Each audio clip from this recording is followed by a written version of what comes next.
MD Shafiqul Islam লিখেছেন, মসজিদ কমিটির সদস্যদের কি কি গুণ থাকা উচিত, কোরআন সুন্নাহর আলোকে জানাবেন। মসজিদের যারা দায়িত্ব পালন করবেন, মসজিদ যারা আবাদ করবেন, মসজিদের রক্ষণাবেক্ষণ করবেন যে কোনো পর্যায়ে, এই শ্রেণীর মানুষদেরকে 4টি গুণে গুণান্বিত হতে হবে। আল্লাহ সুবহানাহু ওয়া তাআলা কোরআনে কারিমে বলেছেন, ইন্নামা ইয়ামুরু মাসাজিদাল্লাহি মান আমানা বিল্লাহি ওয়াল ইয়াউমিল আখির ওয়া আকামাস সালাহ ওয়া আতাজ যাকাহ ওয়া লাম ইয়াখশা ইল্লাল্লাহ।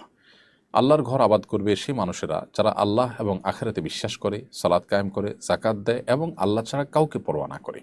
এই 4 গুণে বিশিষ্ট মানুষরা আল্লাহর ঘর আবাদ এর জন্য উপযোগী।